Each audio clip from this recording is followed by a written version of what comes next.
Today's episode, Artificial Intelligence, Human Tantrums. Okay,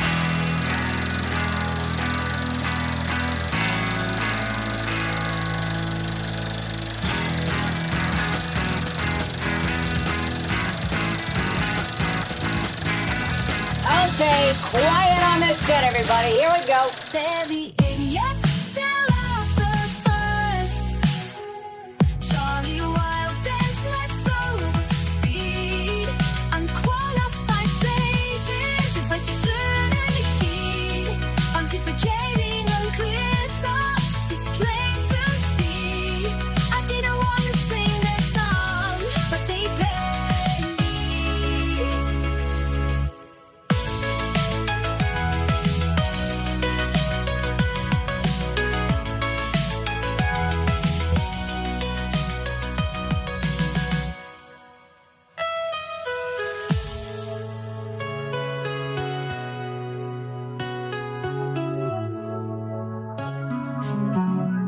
What does it say about me personally that I have had written arguments with artificial intelligence? I mean, I could feel my blood pressure rising just dealing with a machine.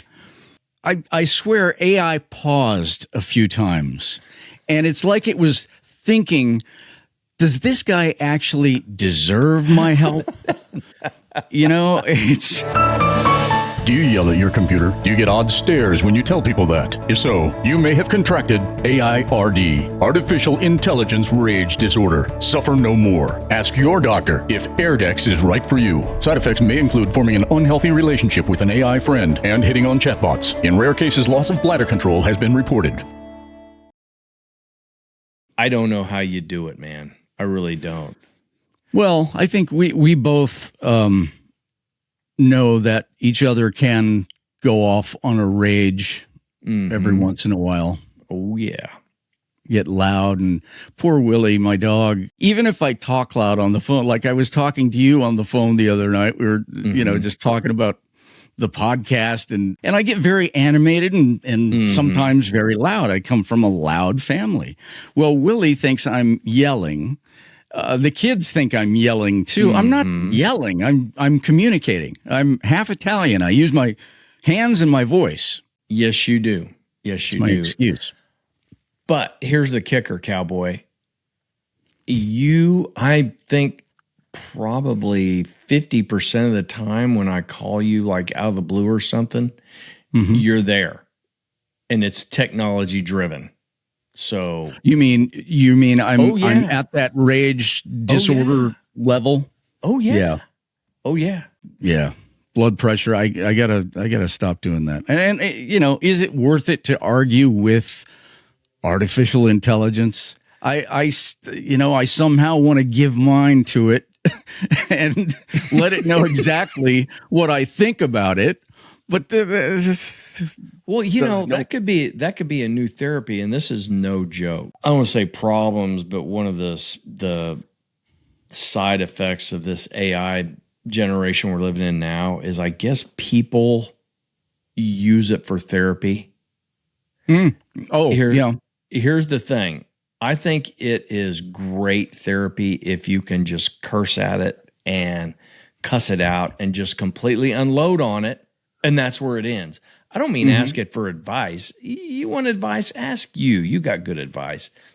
Don't ask AI. But if you wanted to unload on something that wasn't going to give it back to you, I think AI. Well, that's part of the satisfaction when you get into an argument with somebody. At least you're going to have that back and forth.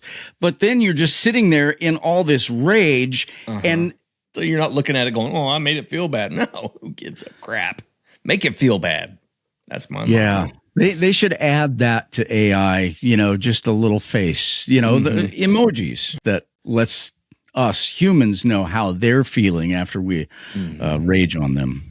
So, but as you know, Slats, Kip,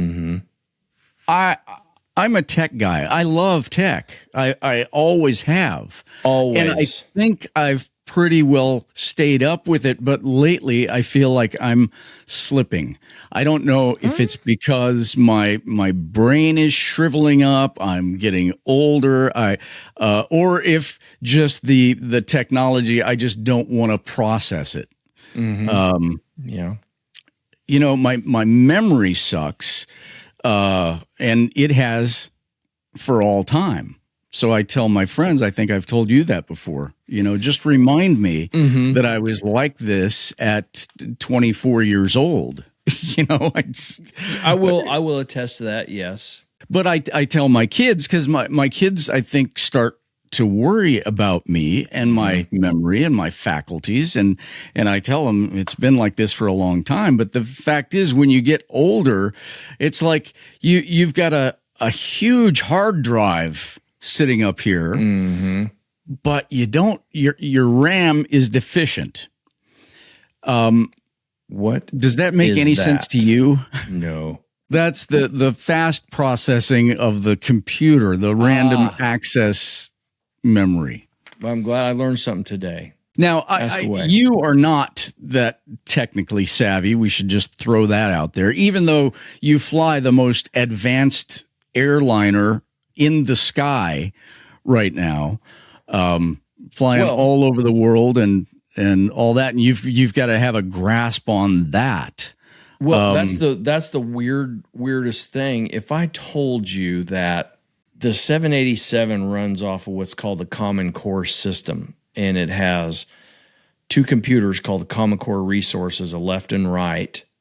You know, what they've done is they've said, hey, we're going to go away from all this hydraulic stuff and all of this bleed air stuff off the engines to now it's all wires, fiber optic cables and stuff, and the whole airplane runs off of it. It's like when you push a button up on the flight deck, it goes down to the Common Core system, and then it goes out to whatever system, you know, that it's supposed to make work.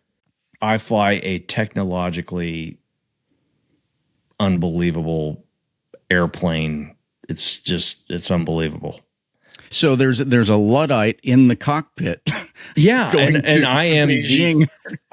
the furthest thing from a technological know anything. I mean, you know me, my cars are all 20 plus years old because I refuse to drive the new computerized stuff because I'm not smart enough to make it work. You know, it's funny that we're talking about this because one of the flight attendants on one of your recent flights sent me a picture of you in the cockpit during a thunderstorm, and yeah, look at that. Yeah. Oh God, give you a couple bananas and you can land that plane. Well, that's funny because I have been watching. My favorite video at this moment in time is Disney's Jungle Book. I want to be like you. Hey, man, cub. Back to technology. I'm not technical. Yeah. It has been your wheelhouse since we were kids. You always had some kind of a thing going on. I just wasn't me. Just think a little outside the box here. If AI could take over one chore that you have to do in your life, what would it be? Ooh, that is a great question. Man, I don't know how long it'd take me to figure that out, honestly. So we're going to do an edit here, aren't we? Yeah.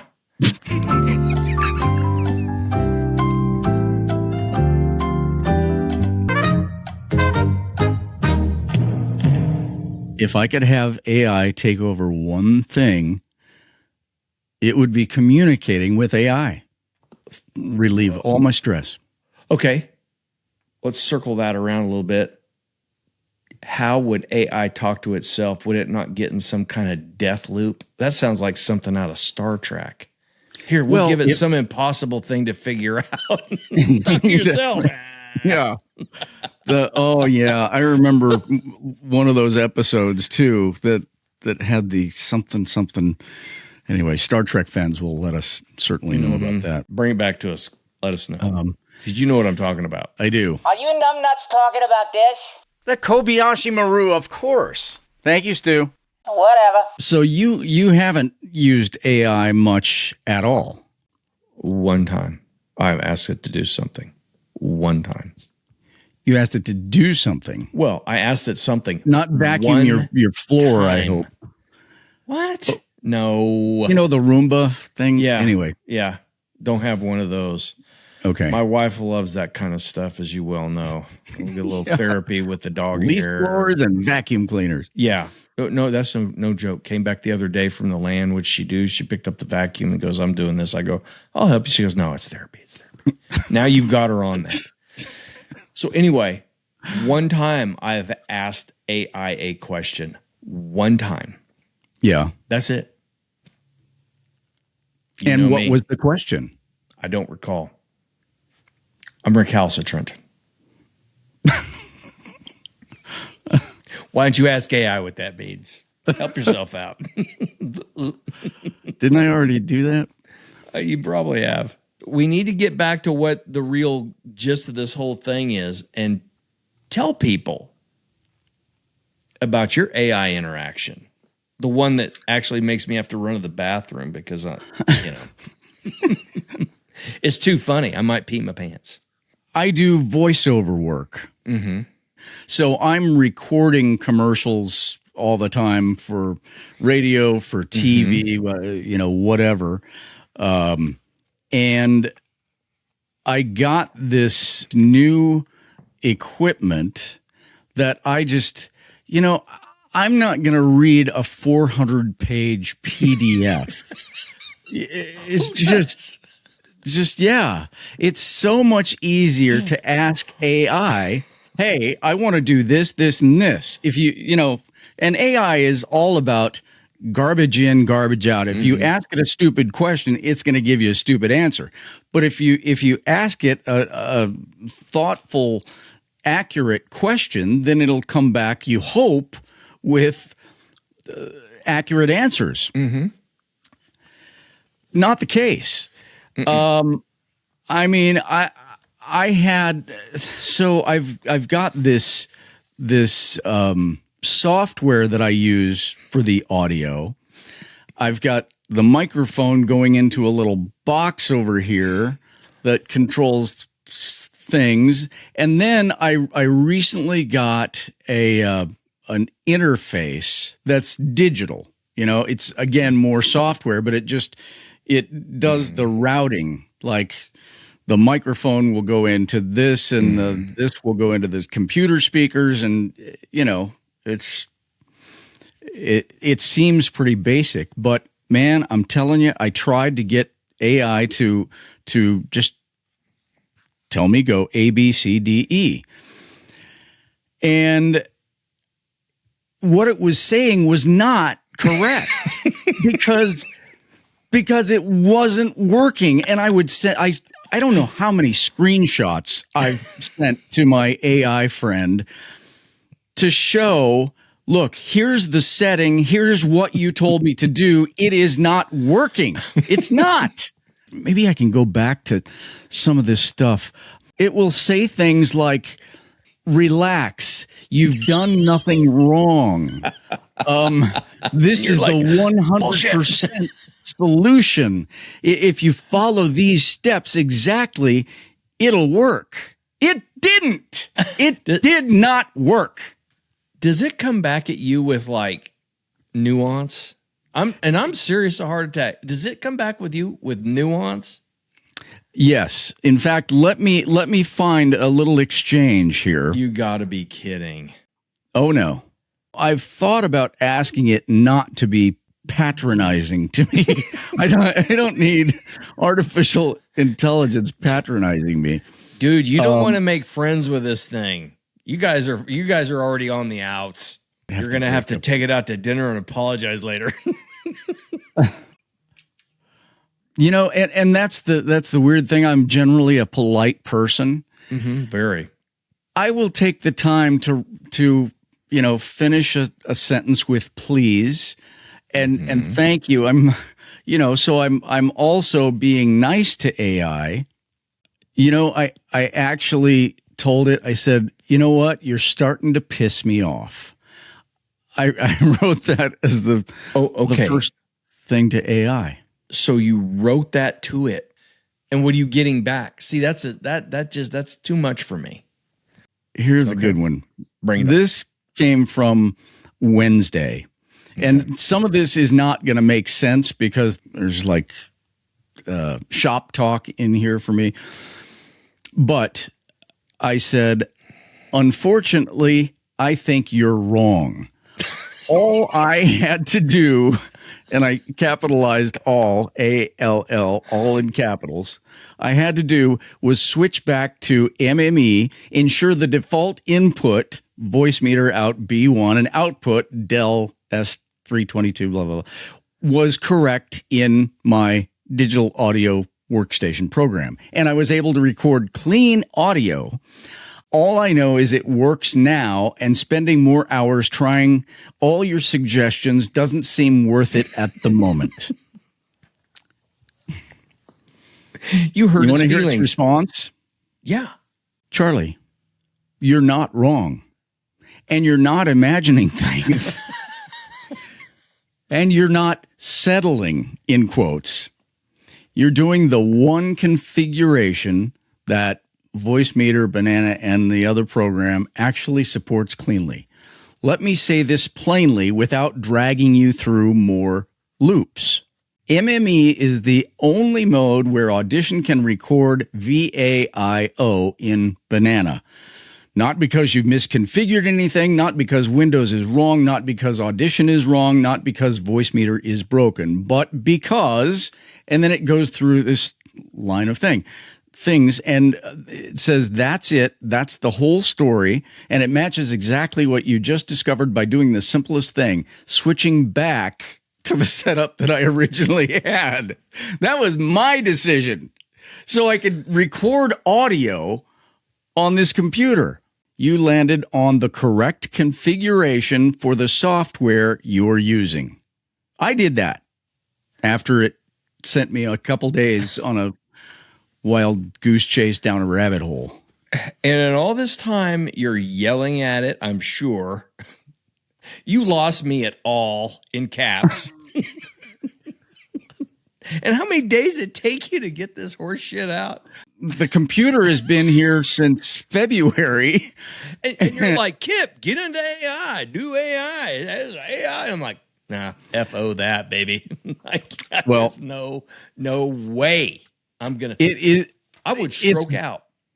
It's great for some things. It really is. And it's my personal belief that AI doesn't make people smarter. It just makes them better at pretending they know stuff. So I think it's important to let people know how we, the idiot philosophers, think that you should use AI without losing your mind. I've spent so much time arguing with AI. I'm shocked because I know the relationship you have with it is you guys are very close. And yeah, kind of like you and your cat. Julia. So I woke up last night and I couldn't sleep. I go in the living room. That's his I'm daughter, sitting there. not his cat, by the way. I go in there, sit in the living room, and I'm watching a PBS series.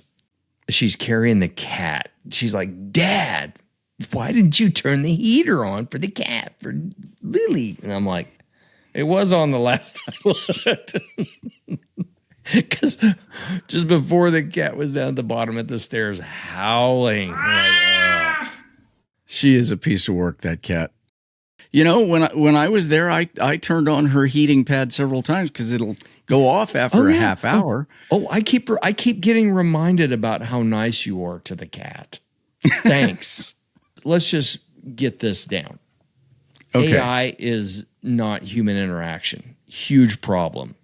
I think you get more animated with it and it more friend with it, and that worries me. Well, it's not like, did you see that movie Her, I think it was, with Joaquin Phoenix, where he fell in love with an AI voice or something? No. I didn't see Yeah, that. you should watch that. Then there was Ex Machina. I saw that. Fabulous movie. Good Fabulous movie. Yeah, that was Yeah. really good. Disturbing. Uh-huh. So we can say with fairly much confidence, as much as the idiot philosophers can muster anyway, AI is terrible at common sense things, emotional nuance. I mean, Yes. with some of its responses, I put that emotional response in there for it. That's how I received that. So I think it's being mean to me and taunting me, but it's not. AI is also not good at humor. No. You know, unless you really help it. And I've written some things, but if I submit to AI just to get some thoughts come back, ideas for stuff, I'll always change it because it never passes muster all the way. AI is also terrible at anything that involves printers. I'll just say that too. It's going to tell you I can't take that on right now. That's what it says. You're asking me too many questions. Please try later. Yeah. Or you're over your allotment for the day, or, something stupid like that. But here is what AI is actually good for. Productivity. It's great at figuring out systems, or thinking things that certain brains like mine get lost in. Great example is TV. I wanted to get away from the cable company, but I found myself with all these different services. Got the Roku and got the the online streaming things from this platform and that one, and all I wanted to do was get something so I could watch football games. Watch a couple of shows that are on HBO. The Pit is my current fave, and Beef. Have you ever seen Beef? Never heard of it. Oh, that's on Netflix. Watch Beef. There's 2 seasons. We're going to have to talk about all the crap you want me to watch that is... It's crap. But back to the point, AI, I asked it, here's what I want. NFL, this show, that show, this show. And that's all. It said, basically, here's what you do. So I ended up going through the phone company, which also pisses me off. I hate the phone company. But they had package deals, so you could put these things together, put it with your phone service, get their internet service, and then, you're on the hook. But it saved me $150 a month or something like that. That's worth it. AI is good at automating boring stuff. I know people that use it for automating, like it'll send out emails and give you a good schedule of, here's what's going to go out this time and that time. And, and also helping people who don't want to read 400-page PDFs. The harder this stuff comes on, the faster I want to run away from it. And I don't know why, because I know there's a good use for it. I know there is, but it's just something about me that says the more something can take control of my thoughts, and I don't mean take control of my thoughts, but do my thinking for me, the less I want to be around it. Yeah. Well, because I think that's a true danger in our society is that you can turn it over to, I'll just ask it. Well, okay, great. That's fine. And it'll give you the answer. Maybe, maybe not. Yeah. But think about what it's supplanting. And this has come on, you think back just a few years and we wouldn't be talking about this because it didn't exist as it does now. Kids wouldn't be using it to write their papers for them, try to hand them in to teachers and well, something, I will give you an example of something that I believe it is good for, and will be used for in the future. And there was a tornado in Enid, and I used to live there, and Oklahoma, yes. I have friends that have been impacted by this. In fact, a good friend of mine's house was one of the houses that got completely leveled. And I sent you the picture of that. Yeah. And I think that like AI is fabulous at modeling weather. That tornado was huge. It plastered a big part of the community. Nobody died. Okay. Yep. Right after Katie and I were married, she was in the May 3rd tornado in Oklahoma City. She survived, but there were a lot of people killed. And I think that is, if that's one of the benefits is they're able to model the weather and get warnings out, and, it can save people's lives in that respect. Huge, great, bring it on. As far as doing my thinking for me, it just doesn't work. Not for me. Yeah. So I guess we can close this episode with, if you catch yourself ever arguing with AI, just remember that I did it and I lost. And when you told me you were arguing with it, I couldn't believe it. I was arguing Some with it. part of you probably could. Yeah, okay, you got me there. They're the